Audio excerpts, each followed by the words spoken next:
Hello, my business family, I greet you all. They don't bring another strategy again. They say that will not be in. If you be that person, you don't know the meaning of forfeiture. I bet watch this video. Now, not $460,000 forfeiture where he pay for America. Now, they try to twist and they say not be fine. Make una watch this video. Muna see how this material analyze the meaning of forfeiture. Watch it. Forfeiture is not a fine. It is not a fine. Okay. It's a Forfeiture tool. is not a fine. It's not a fine.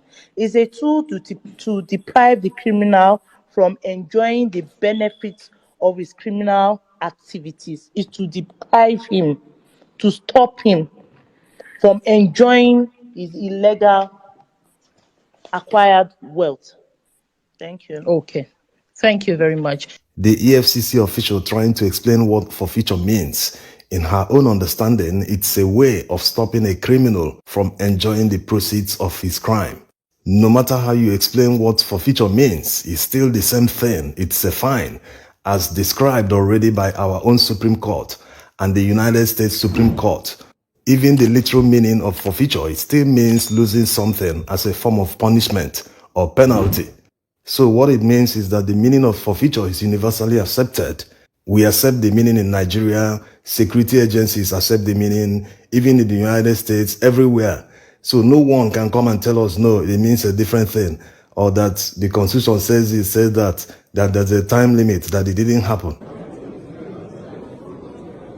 Now, since forfeiture means a fine for wrongdoing or criminal activity, was Tinubu fined in the United States?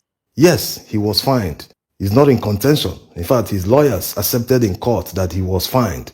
They were only arguing that he didn't do time, that the US authorities just took $460,000 being proceeds of narcotics trafficking from his account, that he never went to prison, he was never convicted. Before we answer this, let's see Mohammed Abacha's case. He didn't do time, he didn't go to prison, but monies and property belonging to the Federal Republic of Nigeria were recovered from him. You see, sometimes in litigations, when you are looking for money that belongs to the state, take for instance, you are looking for $1 million that someone stole or out of negligence, whatever, you want to recover that money. You don't want to spend excessive amounts of money in litigation, in court cases, in order to recover that money. You need to look at it from the business angle. The less money you spend pursuing the $1 million, the more you gain and recover for the country. So the prosecutors in Mohammed Abacha's case just had to focus on the money. They just had to recover it while spending the least amount possible. Just like what happened to Emefiele when he was suspended as the CBN governor. The SSS had to fly him to Abuja on a private jet. How much does it cost to charter a private jet to fly someone to Abuja?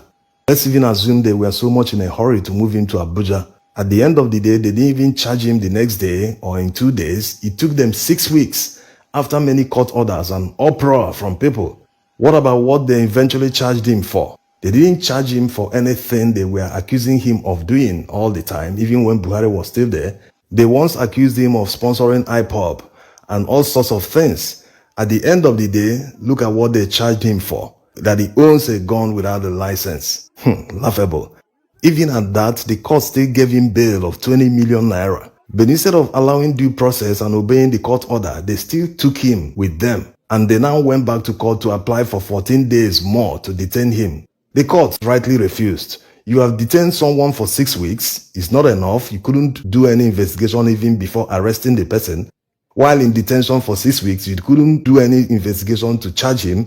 So it shows that they are just after something. They want to force him to resign, but he doesn't want to. According to the law, to remove a central bank governor, you have to get 2/3 in the National Assembly to remove him. So if Tinubu truly wants to remove Emefiele as the current CBN governor, he should go to the National Assembly. Let him get 2/3 there and remove him. Otherwise, the law still recognizes him as the current central bank governor until his tenure expires in 2024. Now, back to Tinubu's forfeiture, you can understand why the prosecutors in the United States didn't want to go after him. Just like in Mohammed Abacha's case, they were just interested in getting the money. So in the United States, they say, oh, get this guy, get this money. After all, he opened an account with the same address where the US Customs have already discovered that it's a drop-off point for packages coming from Nigeria. So people have been sent to prison already. They just trace the money. So they said, this guy is not in the United States, no need pursuing him. Even at that time, US didn't have any bilateral agreement for extradition. So he couldn't have even worked if they applied to extradite him to the United States. So they just said, let's get this money from this guy. So now to the question, what was Tinubu fined for? He was fined for narcotics trafficking and money laundering. So after seeing all this, why will such a character be the president of Nigeria when we have literal sense? Not even talking about people who contested the election. No. We still have thousands of saints in Nigeria who have no criminal record, who were not involved in anything like narcotics or fraud or anything at all. Why should the worst of us lead us? And the worst part is that he didn't even win the election. He did everything to win it normally, but it didn't work. Buhari already nailed the chance of APC, whoever the candidate, not just Tinubu. If they had produced another person in their primaries, he wouldn't have won a free and fair election. That's why they are going after Emefiele, because of his failed Naira redesign policy. Not that Emefiele is a saint, but no matter what someone did, we have laws in Nigeria. You cannot detain someone indefinitely, like the SSS are doing. They brought Emefiele to court and the court granted him bail. At that point, Emefiele should be in the custody of the Nigerian Correctional Service, not the SSS. So they are doing it to Emefiele today. Tomorrow, they might do it to someone else who didn't even do anything that you can compare to what Emefiele did. So their rascality and lawlessness is not what you see in a democracy. In fact, during the military, the SSS didn't behave this way. Why are they now behaving like rascals in a democratic dispensation? So it's obvious that what is going on is a vendetta. But they shouldn't seek that vendetta outside the rule of law. They shouldn't detain anyone more than the time the court permitted them to do so. Investigations should start before you make arrest. That's how it's done. You don't arrest someone because you can perceive the order of a crime from him. No, that's not how it works. You have to do investigation before making an arrest. Then immediately you arrest that person. Within 24 hours or 48 hours maximum, you charge that person to court. Immediately the person is charged to court. They raise a remand order. The person is handed over to the correctional service. Is in their custody now. You don't have anything to do with the person anymore. So that is the normal rule of law. The court should not also stand by and watch these people trample on human rights. Also, the Presidential Election Petition Tribunal judges should never feel intimidated. In fact, the more they try to threaten them or intimidate them into submission, the more their resolve should harden. They should never fail to do the right thing. There are many grounds for disqualification, which we have already done in many videos. There is massive evidence that they didn't win the election. Everything is before them. Let them do justice so that this country can be saved.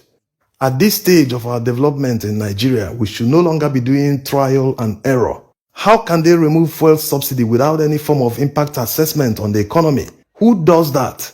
The cost of living in Nigeria has quadrupled, even more than many Western countries as at today. And anyone who does trial and error means he doesn't know the job. Will you give that kind of person the job to do for you? Will you allow that kind of person to head your company? Or will you allow someone that is still a learner driver to drive you along the highway? No one does that. It's a huge risk to take, especially when the lives of millions of Nigerians are involved. Just go through these baby steps of pain. Me too, I'm taking baby steps. In conclusion, everyone knows that forfeiture is a crime. Isn't that an indication of what the tribunal judges will do? Yes, it's one of the grounds for disqualification.